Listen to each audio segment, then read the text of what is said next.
Merhaba dostlar, YouTube kanalıma hoş geldiniz. Bugün Balıkesir Edremit ilçesine bağlı Güre köyüne geldik. Şimdi Güre köyü gezisine başlayacağız. Ama öncesinde destek olmak adına videoyu beğenmeyi, kanala abone olmayı ve bildirim zilini açmayı unutmayın dostlar. Şimdi Güre köyünü gezeceğiz. Bakacağız Güre köyü nasıl bir yermiş.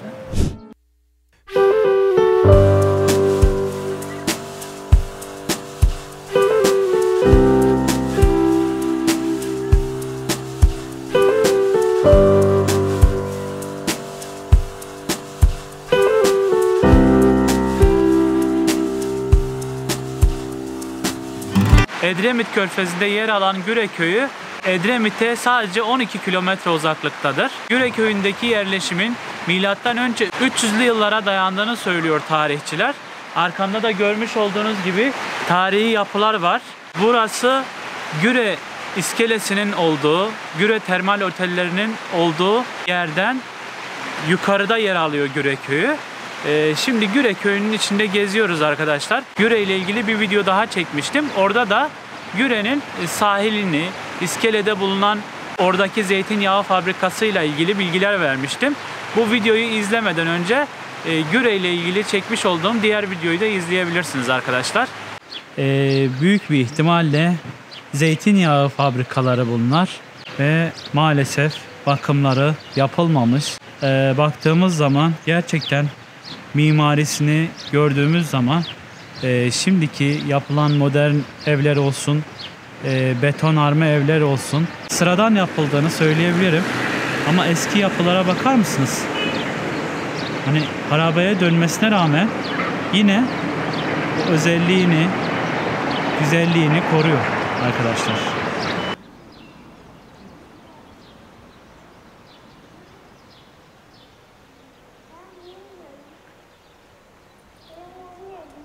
Güre köyünün meydanındayız şu anda.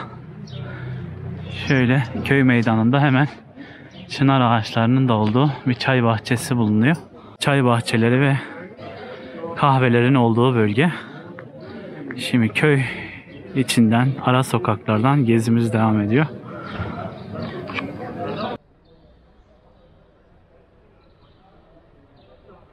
Şimdi Güre köyünün içinde yer alan tarihi amfiteyatrodayız. Tabi o dönemin insanları sinema olmadığı için böyle yerlere gelip gösteriler yapıp o dönemdeki tiyatrolar bu yapılan amfiteyatrolarda, yani dışarıda halka açık olan yerlerde yapılıyormuş tiyatrolar. Mutlaka bu köye geldiğinizde amfiteyatroya uğramadan dönmeyin. Seyircilerin oturduğu basamak şeklinde yapılan tiyatro ve sahneyi görüyorsunuz. Sahne halinde. Arin, bize neler sunacaksın hadi? Size bir hareket göstermek istiyorum. Tamam, göster hadi.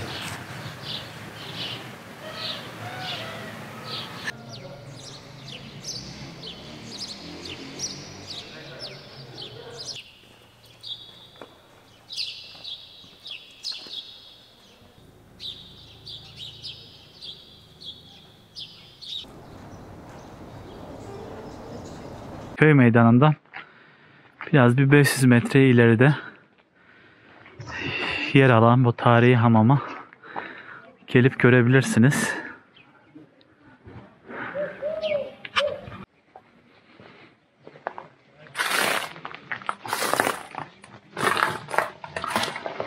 Evet, tarihi hamam. Görmüş olduğunuz gibi yine harabe içinde, umarım restore edilip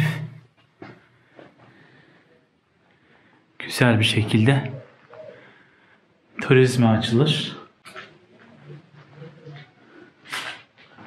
Kötü bir durumda şu anda tarihi hamam.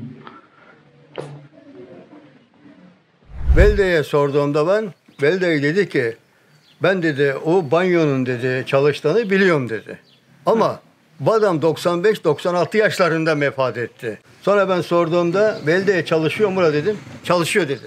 Ondan sonra artık geri yanını bilmiyorum yani ben. Ama baba daha önce de burada yaşlı teyzeler burada bu köyün çamaşırların yıkandığını da bize söylemişlerdi.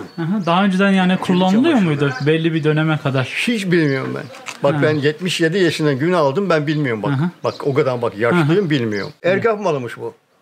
Vakıflar yani vakıf ayrı, ergaf ayrı. Onlara ait olan bu dedi. Hı hı. Köyün girişinde yer alan Köyün girişinde zeytinyağı. Derenin kenarında Bu- var ya baba. Ali Beyler fabrikaları.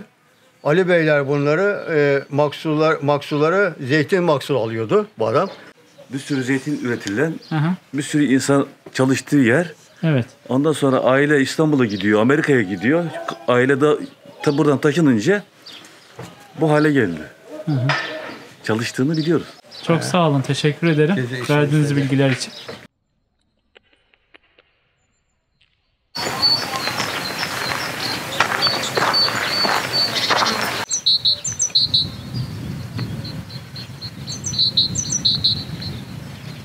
Şimdi köyün üst kısımlarına doğru çıktık.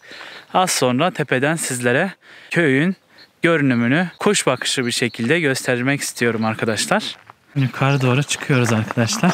Güre köyünü kuş bakışı tepeden zeytin ağaçlarının içinden seyrediyoruz şu anda. İleride Edremit yer alıyor sol tarafında. Ege Denizi'ni görüyorsunuz. Şöyle biz gelmiş olduğumuz bulunduğumuz noktayı, konumu size şöyle göstereyim. Zeytin ağaçlarının içinde kuş seslerinin olduğu, doğayla iç içe, o Edremit'in biraz gürültüsünden uzakta gelip şöyle Kaz Dağları'nın bulunduğu yerde biraz hem manzarayı seyretmek istedik hem de buradaki doğayı sizlere göstermek istiyoruz arkadaşlar. Gördüğünüz gibi şöyle tepenin üstündeyim. Şurada şöyle oturuyoruz. Arkamda görmüş olduğunuz gibi Kaz Dağları var. Şu an hafif bir sis var. Tabii denizi tam görebiliyor musunuz bilmiyorum. Şöyle biraz zoom yapayım. Gördüğünüz gibi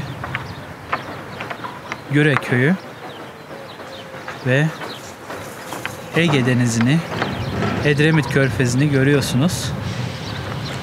Kaz Dağları'nın eteklerindeyiz şu anda. Güre Köyü'ne yolunuz düşerse mutlaka üst tarafında bulunan kavurmacılar olsun, tepelere gelip buradan manzarayı seyredebilirsiniz.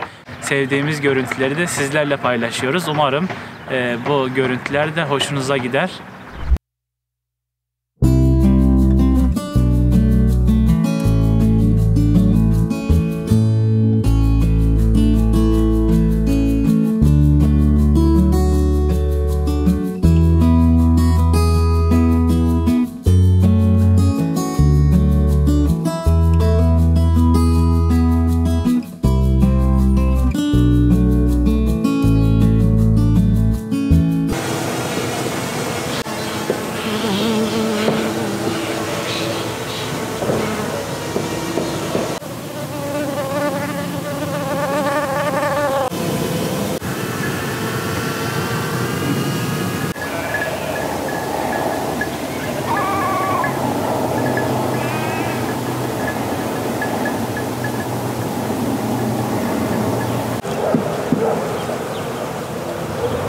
Ağaçlar çiçek açmış. Bal arıları şu anda üstünde.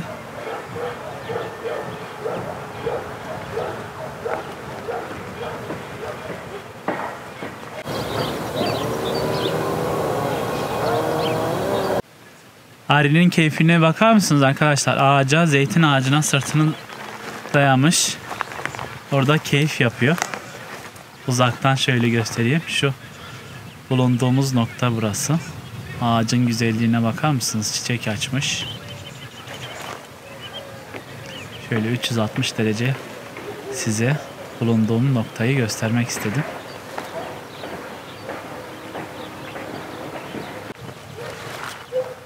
Yine açan sarı çiçekler baharın artık geldiğini ve doğanın canlanışını gerçekten hissediyorsunuz buraya çıktığınızda. Görmüş olduğunuz yer Kavurmacılar Köyü. Hemen zaten Güre Köyü'ne geldiğinizde eğer aracınızla geliyorsanız mutlaka Kavurmacılar Köyü'ne de uğramayı unutmayın. Gerçekten manzarasıyla orası da en az Güre Köyü kadar güzel bir yer. Kavurmacılar Köyü videosunu da yine videolarım içerisinde bulabilirsiniz arkadaşlar.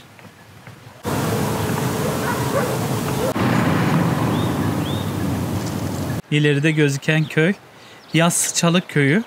Güre Köyü'ne bağlı bir mahalle. Bunu da yine videolarım içinde bulabilirsiniz. Burası da çok güzel bir köydü. Önceden köy olan ama şu anda Güre Köyü'ne bağlı bir mahalle olan Yassıçalı'ya da gitmenizi tavsiye ederim.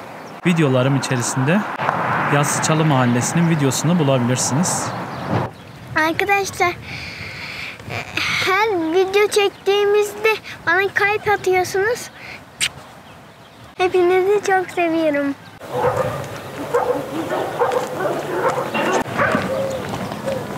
Merhabalar.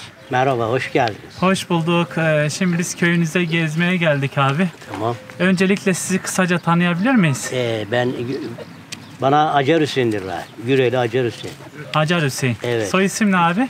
Soy ismim Bayram, Hüseyin Bayram. Fakat Acar Hüseyin derler. Labım Acar Hüseyin. Hı hı. Siz şimdi burada keçi koyun bakıyorsunuz. Evet işte hobi yapıyoruz yani keçi koy yani kendimize. Hı hı. Ticareti. Kendinize göre. Kaç Evet. keçiniz var? Valla işte hepsi 10-15 tane var işte. 10-15 tane. Başka ne işle uğraşıyorsunuz abi? Ben emekliyim. Ben zeytin işi, zeytincilik. öyle. Yerlisisiniz değil mi buranın? Evet. Bu köy eski Yunanlılardan kalmış yani Rumlardan kalmış. Rumlardan kalma. Evet, Rum evi çoktur burada. Çoğu da zaten bu köyün şurada. Karşıda Kavurmacılar köyü var. Hı hı. Biliyorsun. Evet Karşıda evet köy. oraya gittik. Bu köy gittin mi oraya? Hı hı. Bu köyün çoğu da oradan inmiş buraya yani. Buradan Rumluğa gidince Hı hı. boşalınca çoğu da insanlar buraya yerleşmiş yani. Sağdan soldan da gelmiş. Mesela Girit Adası'ndan gelmiş, adadan gelmiş. Oradan buradan gelmişler yani. Evet. Teşekkür ederiz. Sağ ol, Ağzınıza sağ ol, sağlık. Sağ ol.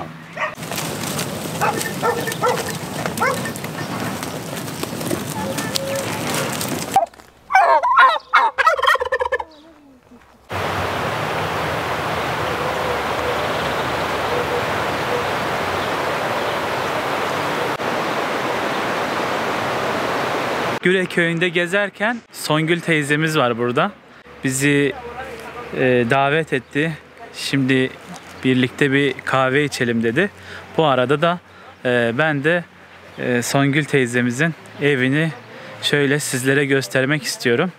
Evden Kaz Dağları manzarası gözüküyor. Şu manzaraya, doğaya bakar mısınız? Sadece kuş seslerini duyuyorsunuz ve aşağıdan bir çay geçiyor. Çayın sesini duyuyoruz aynı zamanda. Şimdi teyzemizle tanışalım. Ben Songül Koç, Sivaslıyım. Sizi gördüğüm için çok memnun oldum. Teşekkür ederim. Eviniz de çok güzel, yeriniz, Sağ ol, köyünüz teşekkür ederim. gerçekten çok güzel. Teşekkür ederim. Kaç yılında buraya geldiniz? Biz 10 sene oluyor. Özellikle böyle şehirlerden köylere göç etmek isteyen birçok insan var. Bu senin bahçeni ben biraz önce gezdim. Bahçede yazları sen neler ekiyorsun, neler yetiştiriyorsun? Burada karpuz çok oluyor, kavun çok oluyor. Kavun karpuz tek ek ye. Hareket oluyor. Hı hı. Kabak çok oluyor, biber. Ondan sonra ama domates oluyor, alttan çürüyor. Ha, o- Ne dersen o- burada domates vermiyor. O şeyden toprağın pH'i yüksektir. Bilmiyorum. Ona kireç biraz dökersen toprağın Döktük, içine neler yaptık. İlaç aldık, kireç yaptık. Yine de aynısı vuruyor. bir ziraatte Ama tahlil ettirin. fasulye, soğan, kıvırcık, dereotu, roka, Hı hı. alaka şey tek ek. Yıkılıyor. Yemeği bitiremezsin. Değil mi? Tabii. Hı hı. Tavukların da var. Tavukları da gördüm. Tavuklarımız da var. Ondan sonra bir tane de geçi almamız lazım. Keçi. He. Evet. Bayağı alanın da var Çünkü yani. burada Bıraksan yazın şuraya tuluk takacağım. Yağ yağıyorum. ayran. Tabii peynir yapıyorum. Tereyağımı topluyorum. Peynirimi ayrı koyuyorum. 5 kilo bir bastı. Hı hı. Bir de sen şey dedim ben markete falan gidip ekmek almıyorum. Kendi ekmeğimi kendim Ben yapıyorum. kendim yapıyorum. Değil mi? Tabii. Sadece kuruyorum. Hı hı. Ondan sonra külüyorum. Hamurumu dökerim. Ekmeğimizi pişiriyoruz. Ben hiç pazara ne de bilmem. Bizim cevizlerimiz çok. Mandali, kivi, elma, armut, vişne, kiraz. Yani böyle millete dağıtıyoruz. Ceviz de gözüne. Ne Çok güzel. oluyor. Her şeyimiz Ne bu. güzel, çok yani güzel bir şey. hayat eğer hayat yaşarsa Balıkesir'de yaşar. Burada Kazanın altında çok huzurluyum. Sabahta kapıyı açtığın zaman o kekik kokusu sana geçiyor. Hı hı. Bir de sen şey söyledin. Dedin ki hani yazın biz burada yorganla Evet. uyuyoruz. Burası çok soğuk oluyor gerçek. Nem falan olmuyor yani. Nem asla yok. 5 senelik kuru yiyeceğim var burada. Hı hı. Ben daha kurtardığını bilmiyorum. Doğal klimayla uyuyorsunuz Evet. değil mi? Çünkü boğazın içindeyiz. Hı hı. Boğazımız olduğu için üşüyoruz. Evet. Kaz Dağları'nın havası gerçekten çok güzel. Evet. Çok teşekkür ederiz Soğuk, teyze. ben de teşekkür ettim.